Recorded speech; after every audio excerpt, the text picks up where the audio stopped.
श्रीमद् भगवत गीता अध्याय 2 सांख्य योग। जय श्री कृष्णा। दोस्तों, भगवत गीता में श्री कृष्ण कहते हैं कि अज्ञानी मनुष्य वेदों के उन अलंकारिक शब्दों के प्रति आसक्त रहते हैं जो स्वर्ग की प्राप्ति, अच्छे जन्म, शक्ति इत्यादि के लिए विविध काम कर्म करने की संतुति करते हैं। इंद्रिय तृप्ति तथा ऐश्वर्यतम जीवन की अभिलाषा के कारण वे कहते हैं कि इससे बढ़कर और कुछ नहीं है।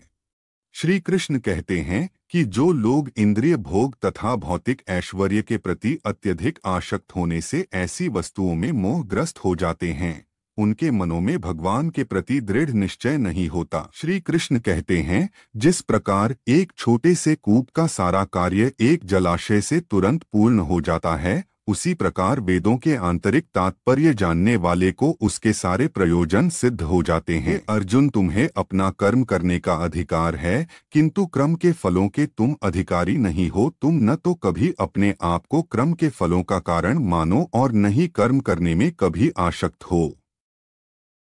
भगवान श्री कृष्ण कहते हैं, अर्जुन, जय अथवा पराजय समस्त आसक्ति त्याग कर संभाव से अपना कर्म करो, ऐसी समता योग कहलाती है।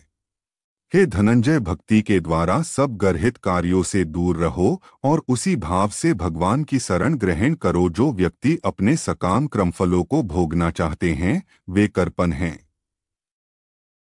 श्री कृष्ण कहते हैं कि जब तुम्हारी बुद्धि मोहरूपी सघन वन को पार कर जाएगी तो तुम सुने हुए अथवा सुनने योग्य सबके प्रति अन्यमनस्क हो जाओगे।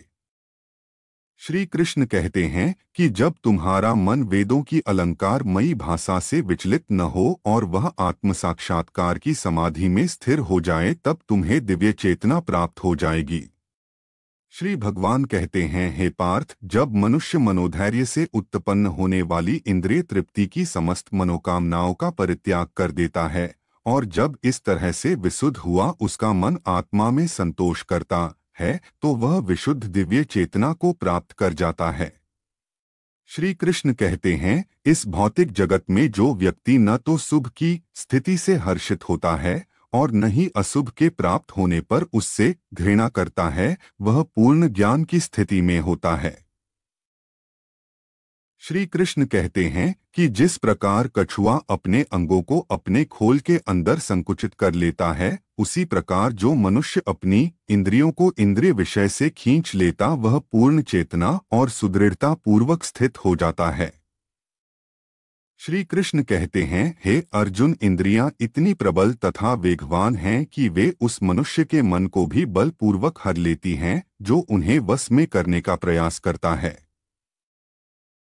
श्री कृष्ण कहते हैं, देहधारी जीव इंद्रिय भोग से भले ही निर्वरत हो जाए, किंतु उनमें इंद्रिय भोगों की इच्छा बनी रह रही है, लेकिन उत्तम रस के अनुभव होने से ऐसे कार्य को बंद करने पर वह भक्ति में स्थिर हो जाता है।